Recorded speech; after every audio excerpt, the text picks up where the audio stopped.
じめまして、元自衛官のタレントの飾と申します。はじめまして。ありがとうございます。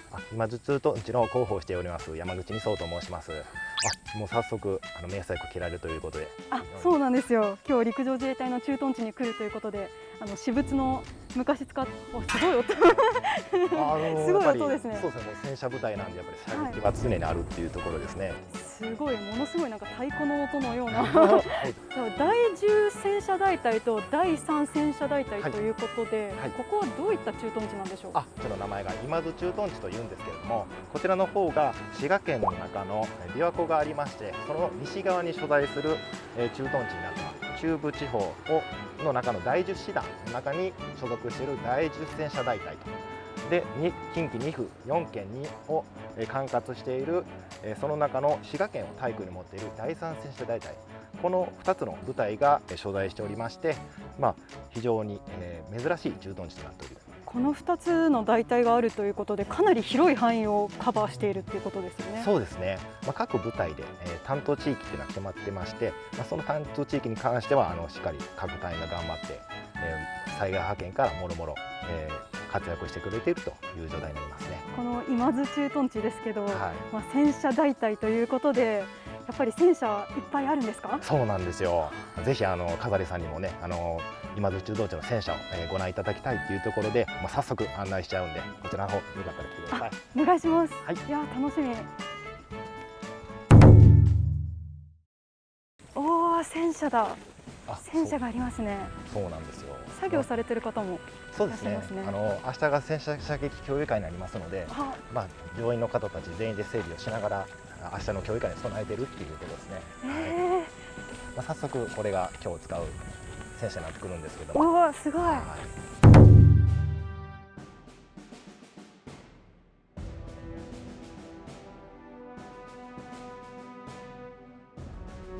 はい、10戦車大隊、総務担当しております岩内と申します。よろしくお願いします。お願いします。ありがとうございます。飾と申します。よろしくお願いします。なんか靴とか迷彩服が私たちのものと違うように見えますが、これ何が違うんですか？戦車用装甲車に乗る隊員に配られる戦車靴というもので、大きく違うのは紐でなくてこの2箇所で止まってすぐ脱げるような形状になっています。どうしてですか？これがですね、装甲車が破壊された時に紐状だと靴が挟まって脱げない。確かに。ただこのベルト2本だけだとすぐに脱げると。すぐに脱げますね。安全です。これ脱出用によく考えられた靴になっております。知らなかったです。なんか迷彩服も私が着てるものとなんか違う。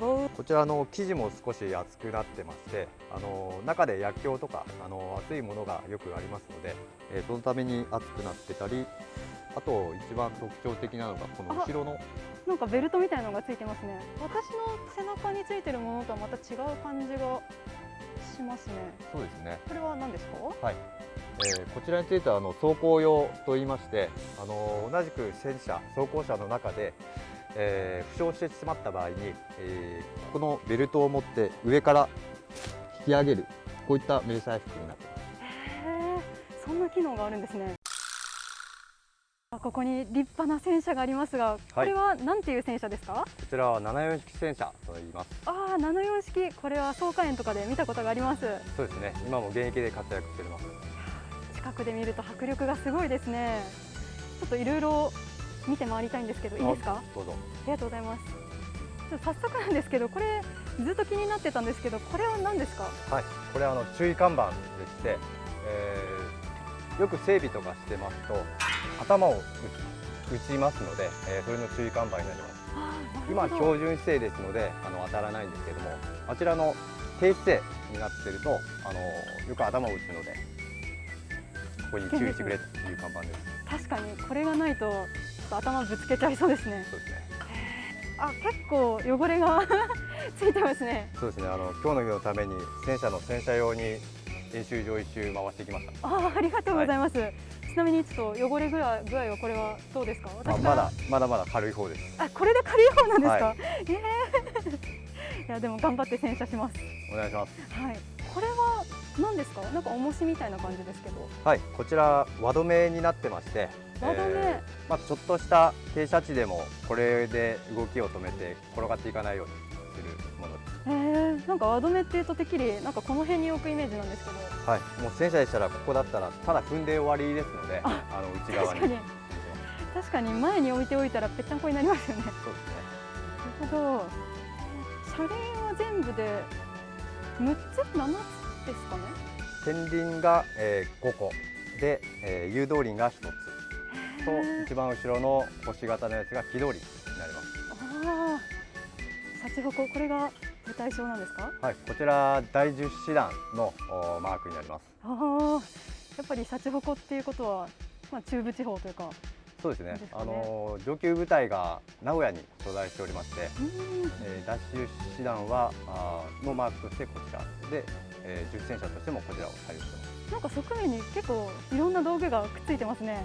はい、総称して土工具っていうんですけれども、まあ、例えばこのハンマーでしたら履帯が損傷して交換しなきゃいけない時に使ったり、あと、斧については、打ちたいところに例えば木があったりとかしたらそれを切り倒したり、あと、こちらの自衛隊でいう鉛筆、お、鉛筆出ましたね。鉛筆については個人用の穴もそうですけれども、はい、機械力がない時にはこの戦車の大きさ分の掩体を掘って、何日もかけて鉛筆で死に木で掘ります。人力、はい、めちゃくちゃ時間かかるんじゃないですか？3日ぐらいはかかります。3日。いやでもそれでも掘ってしまうんだからすごいですね、自衛隊。根性ですね。根性。上についてるこれは何ですか？はい、これは発圧と言いまして、発煙弾を発射する左右、に合計6発装填できるものになります。それの発射塔です。こんなところについてるんですね。はい。こちらマフラーになります。マフラーがこんなところに。これは車両とかにもありますよね。灯火管制用の。はい、こちらブレーキで、こちらが車幅といって夜間ですね、戦闘中ですと電気つけれないので、こちらにわずかに光を出して、後ろの味方に、まあ、ここに所在するよっていう合図をする光になります。灯火管制ですね。私も夜間の訓練でやりました。そうですね。はい。あとはこれですかね。これは何ですか？なんか物が乗りそうな感じがしますけど。はい。こちらは、ドラム缶、燃料のドラム缶を直接積みまして、そこから燃料経由なんですけども、はい、ここに積んでホースでつないで増加のタンクとして使用します。そうなんですね。はい、燃料が足りなくなった時とか、なくなる前に積んでおくものなんですか？もう出発時期から積んでいきます。へで空になったら、中にあるレバーで、はい、レバーを引くとそのままコロンと落札するっていうようなそうですね。もう不必要になったらもうポイッと。捨てていく。すごいですね。かなり効率的ですね。そうですね。あ、これは何ですか？こちらが、野外電話機になってまして、あ、すごい。外に受話器がついてるんですね。すみません、失礼します。あ、ちょっとなんか懐かしい。私無線隊員だったので通信の隊員だったのでこういうのちょっと懐かしいんですけど、どうして受話器が外についてるんでしょうか？はい。戦車は普通科歩兵と一緒に行動する車両ですので、エンジンがかかっていたらこの距離でも乗員とは声が通じないという状況になります。確かに絶対聞こえないですよね、エンジンの音で。なので、普通科の隊員がこの受話器を使って、車内と直接電気的に通信する、そういったものになります。なるほど、外の人にかけるんじゃなくて中にいる隊員さんにかけるわけですね。そうですね。便利ですね。こんなものが外側についてるなんて。なかなか知らないですよね。いやーそうなんですね。なんかこれは何でしょう、ボックスのように見えるんですけど。はい、こちら戦車外側に見ていただいたよりいろいろ必要な道具とかついてるんですけども、基本的に必要な道具は外側にくっつけるんですね。中に入れるんじゃなくて。そうですね。中非常に狭いので外の容積を活用してます。外れました。あ、これは何ですか？なんかパイプのように見えますが。こちら戦艦棒って言いまして、こちら4本連結をさせて、まあ、小銃でもやったと思うんですけども、はい、銃口投資重工投資のすごい方向投資になりなります。めっちゃでかいバージョンですね。そうですね。これも戦車に積んであるんですね。はい、常にここにあります。これは1本ずつ使うのではなくて全部くっつけるってことですか？はい、4本ないとこの方針長いので中まで届かないです。なるほど。これは私一人でもできるものなんでしょうか、重工投資。やっぱり5、6人はいないと、はい、5、6人、なるほど。小銃でもなかなかウエスが詰まっていかないっていう時あると思うんですけど、これもやっぱりウエスが詰まっていかないので、もう5、6人で男で、はい、みんなの力で重工投資するんですね。はい、こちらはあ、なんか袋が入ってる。今充電ケーブルが入ってますけども、左右に同じスペースがあって、工具とかあと簡単な物入れになってます。なるほど。やっぱり車内が狭い分、外側に収納をたくさんつけられるようになってますね。そうですね。どうしても中砲塔が回りますんで、中に詰めすぎると巻き込まれてしまいますので、どうしても置けるものの量が決まってきます。なるほど。ちなみに砲塔ってどこから回るんですか？ここの棒の部分だけ回るんですか？ここからですね。ここがちょうどつなぎ目になってます。ここが、はい、軸になって回ります。なるほど。あそこの一部だけ布になっている部分は何ですか？はい、こちらも、方針がこの上下しますんで、そちらの可動部になります。なるほど。あれがついていることによってこう稼働するんですね。そうですね。あと雨漏り防止で布になってます。ああ、そうなんですね。はい、あとちょっと気になってたんですけど、戦車ってウィンカーついてるんですか？はい、こちらここに、ミラーが左右つけることができまして、一般走行も可能な車両となってます。なるほど。じゃあもし公道を走るってなったらここにミラーをつけてってなるんですか？はい、そうですね。この戦車、すみません。この戦車って実際に公道を走ったりとかってできるんですか？あ、できます。この履帯を鉄のままでしたらアスファルトを削って、どうしようもないんです。これをもう丸々、取りまして、また新しいゴムがついてる履帯に変えて、それでなんか見たことあるかも。一番上のシャチホコのちょうど上についてる窓のような部分は何ですか？はい、あちらが、照準用の、車長と砲手の、照準装置になります。なるほど。あそこから見て照準を合わせるわけですね。そうですね。はい。これは何でしょうか？なんかホーンみたいに見えますけど。はい、こちらサイレンで、先ほど公道にも乗れるというふうに言ったんですけども、やはりクラクションがないと公道に乗りませんので、クラクションの代わりに、こちらが乗っております。そうなんですね。クラクション、戦車にクラクションがついてるんですね。はい。この黄色い窓があるんですけど、これは何でしょうか？こちら操縦士用の視察装置になってます。砲弾になってますんで、何重にもガラスがなっているので、ちょっと黄色みがかってしまっている。なるほど。じゃあ戦車を操縦される方はここに乗られるわけですか？はい、そうです。なるほど。で、車長と呼ばれる人は上の方に。上の左側に乗ります。左側。なるほど。この戦車なんですけど、普段何人ぐらいで乗られてるんですか？はい、定員が4名ですね。4名。車長、砲手、操縦手、装填手。ああ、なるほど。私ガールズ&パンツァーっていうアニメが大好きなんですけど、なんかそれで学びました。やっぱりそうなんですね。はい。戦車に車検とかってあったりするんですか？はい、車検は2年に一度受けてまして。あるんだ。はい。それはどこで受けるんですか？はい、駐屯地内で機甲科部隊についてはすべて完結してまして、ちょうどこちらの方向の、整備部隊の工場で、特別な整備の方をやってもらってます。向こうにある整備工場はまたこっちにあるものと違うんですね。またより細かい整備ができるんですね。そうですね。より高度な整備専門部隊になってます。車検をする時もあっち。あっちです。はい。すごいですね。戦車に車検があるとは。はい。はあ、面白い。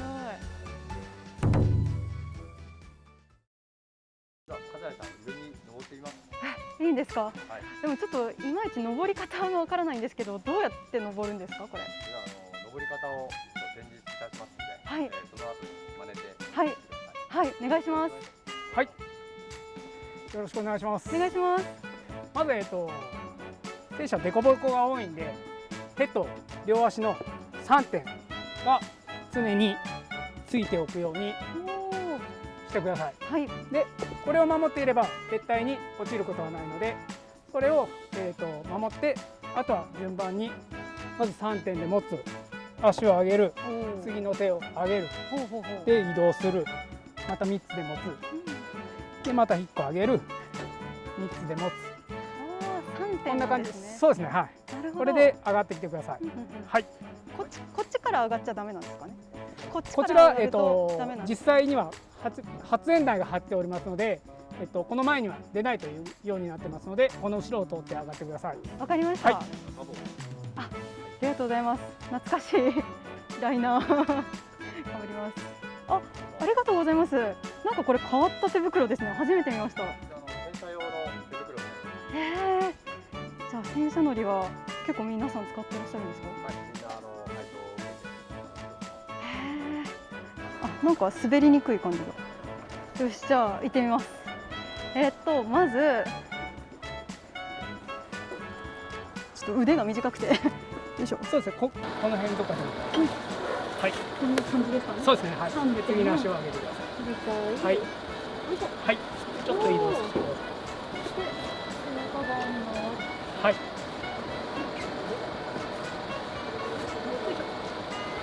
はい。登れた。はい。高い。結構高いです。さあ戦車の上にやってきましたが、早速なんかいろいろな装備品見えますね。これは何でしょうか。こちらの方は車長席になります。社長席。はい。この戦車の中で一番偉い人ですね。すべてを統制する人がこの中に立って、指示を出します。なるほど、はい戦車の中のリーダーってそうでことですすね。ね。はい。私はこれガールズ&パンツァーというアニメで学びました。ここから顔を出すんですよね。そうですね。はい。へえ、なるほど。じゃあこっちは何の入り口ですか。こちらについては装填士といって弾を込める人ですね。あー中に。はい。なるほそのど。人が乗る席になります。へえ。ってことはこの中に装填のための機材があるってことですよね。そうですね。弾が入ってますね。へー弾薬。はい。すごいですね。いろんな入り口があるんだな。はい。この四角いボックスは何ですか。これにつきましては中に展望鏡って双眼鏡がついてますので、それで社長がこれを通して敵の方向とか視察をします。で、それでその前についてるのは砲手が見れる、視察装置になります。で、これを見てるのとこれを見てるのは大体同じ方向を見てるので、社長と砲手が同じ認識を持てるようになっています。なるほど。へえ。この真ん中についているのは何ですか。機銃っぽいですけど。そうですね。ここにはキャリバー50と言われる重機関銃が、搭載されます。で、それによって対空警報が出たりしたら空に対するヘリコプターに対して銃を向けて射撃を実施したり、そういう時に使います。はい。向こうの砲身のちょうど下あたりにも入り口がありますが、あれは何ですか。あちらについては操縦室です。運転する方が乗る場所になっています。はい。あそこからも頭を出したりとかできるんですか。できます。はい。おお。中がすごい気になるけど、これやっぱ秘密ですよね。戦車の中は。乗ってみられますか。いいんですか。どうぞ。ありがとうございます。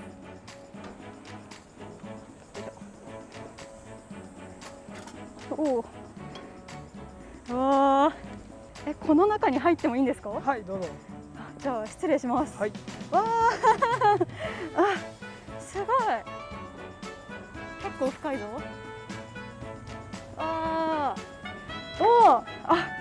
めっちゃメーターとかありますね。そうですね。ここで運転手が運転します。すごい。なんか普通の車みたい、なんかマニュアルの車みたいですね。そうですね。はい。いや、皆さんにこの中を見せてあげたいけど、中はちょっと見せられない。そうですね。はい。残念。これすごいよ。めっちゃいっぱい機材がある。後ろにもめっちゃあります。誰が何をするとかって順番があったりとかするんですか。一番下っ端の人は何をやるとか。そうですね。一番下は装填手になりますね。おお、弾を込める。そうです。その次は今乗られている操縦手、ドライバーですね。その次に砲手、で最後に、全般を指揮をする社長。おお、かっこいい。リアルガルパンの世界だよ。最高だ。うわー、面白い。さあ、ということで戦車の洗車ですね。というわけで私もこんな感じで濡れてもいいような服装に着替えてきました。いや、涼しいですね。では早速洗車について教えてください。めっちゃでっかいホースですね。いつもこれで洗車を洗っています。早速行っていいんですか？ちょっと待ってください。まず姿勢を上げるんで。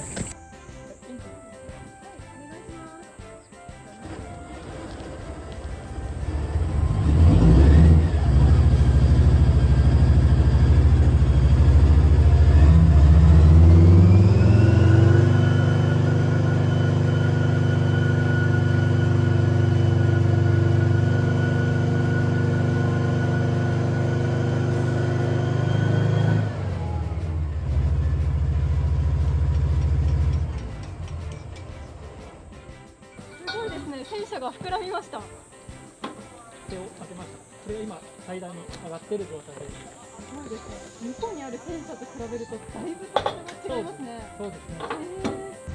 今片出さん戦車の準備できたので、戦車の洗車をお願いします。はい、おそれお願いします。お願いします。勢いが強い。勢いが強い。勢いがすごい強い。ちょっと下に。下の方。強い強い強い。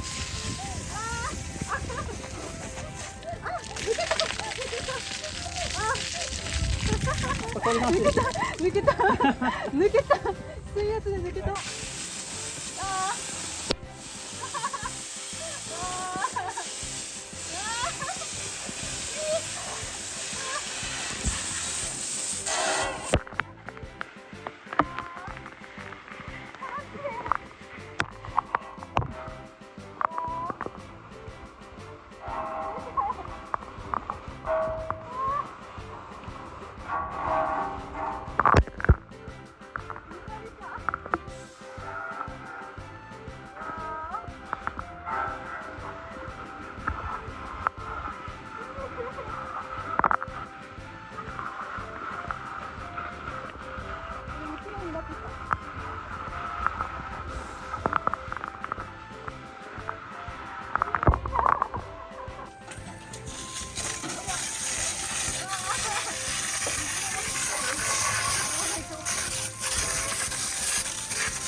どうでしょうか。綺麗になってますか。なってます、なってます。なってますか。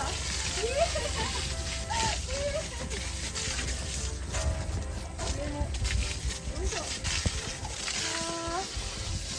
結構奥も追いついてますね。めっちゃ全然色が違う。緑じゃん。緑。こういう奥にもお願いします。ドロドロ。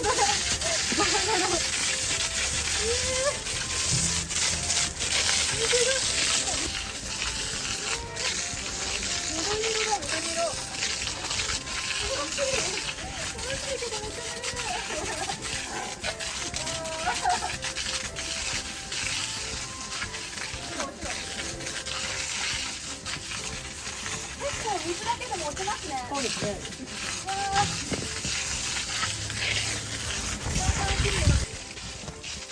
ごい泥が落ちてる。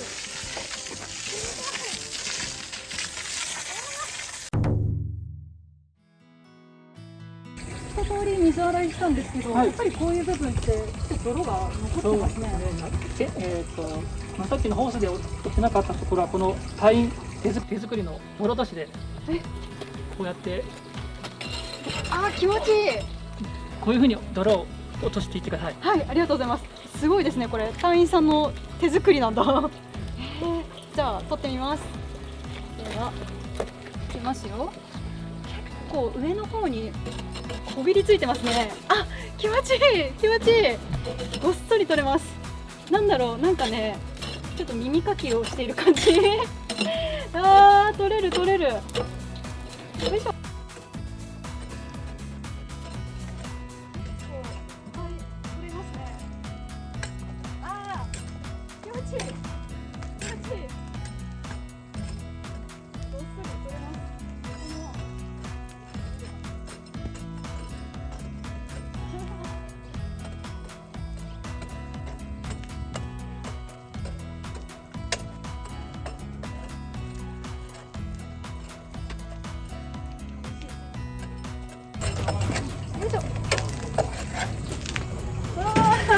さあ無事に洗車の洗車が終わりました。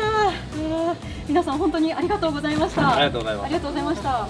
ちなみにこの洗車させていただいた洗車なんですが、明日の競技会とかってとか出演したりとかするんですか？はい、明日なんですけども、洗車競技会に募集対象者、一般の方がいっぱい来ますので、車液には使わないんですが、洗車市場の車として運用します。そうなんですね。じゃあ私の洗車した洗車が活躍するということですかね。はい、一日中活躍します。楽しみです。私